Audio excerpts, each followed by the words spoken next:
Oui, je m'appelle Irène Batachoka Jean-Pierre, je suis secrétaire provincial du syndicat des enseignants de carrière et je suis également le président porte-parole du syndicat des enseignants de l'EDINC au Sud Kivu.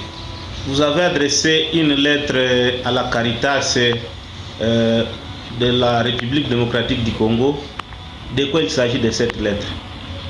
Merci beaucoup, messieurs les journalistes. Je vais ici vous dire que depuis le vendredi, nous avions adressé une correspondance à la Caritas pour exiger que les salaires des enseignants de 3 mois, là je fais allusion au mois de février, mois de mars et mois d'avril, puissent être libérés sans condition dans un bref délai de 4 jours. Donc la Caritas doit libérer ses salaires au plus tard les jeudis après-midi. Voilà un peu de quoi... Le problème c'est quoi au geste? En fait, qu'est-ce qui se passe? Les enseignants du site Kivu sont payés par des banques. Il y a la TMB, Uvira, mais aussi il y a l'IFO de Caritas.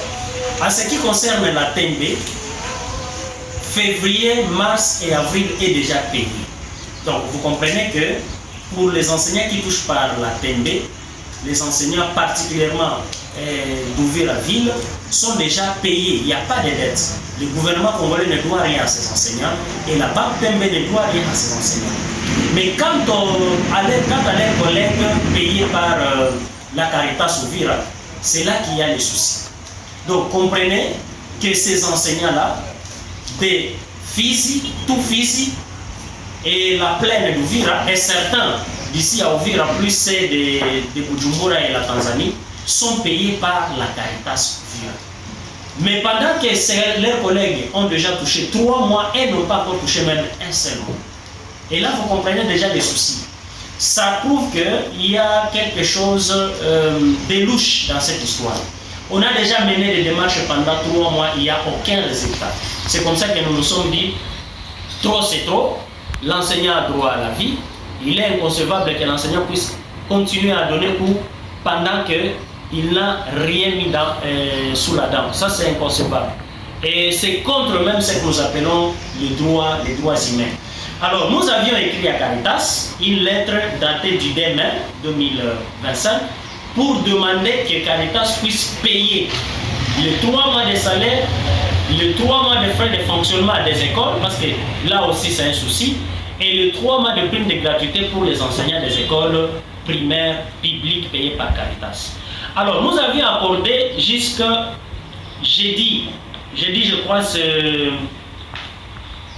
Voyons, jeudi ça sera le 8. Donc jusqu'au 8, Caritas doit faire tout pour que chaque enseignant ait déjà son salaire. Dans les cas contraires, en tout cas, tout est déjà activé. Nous sommes décidés à prendre de grandes décisions. Et d'ailleurs, je tiens à vous l'informer, les jeudis, nous serons en assemblée. Les vendredis matin, nous serons en assemblée générale, où nous allons directement démarrer avec les actions de grande envergure pour exiger à Caritas de libérer sans délai ni condition, n'est-ce pas, c'est dont nous le réclamons.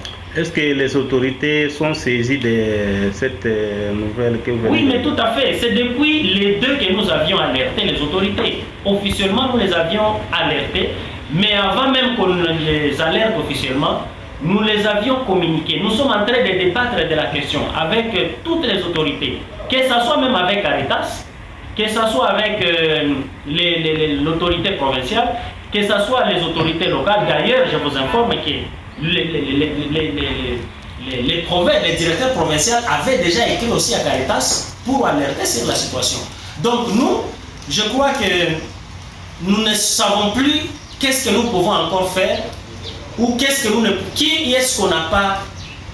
À qui est-ce qu'on n'a pas fait confiance? Nous avions fait confiance et aux autorités, nous avions fait confiance et à la Caritas, mais aujourd'hui elle nous déçoit. C'est ce qui prouve que on ne doit pas sacrifier les enseignants. Nous sommes dans l'obligation de défendre la cause de ceux-là qui nous ont donné mandat.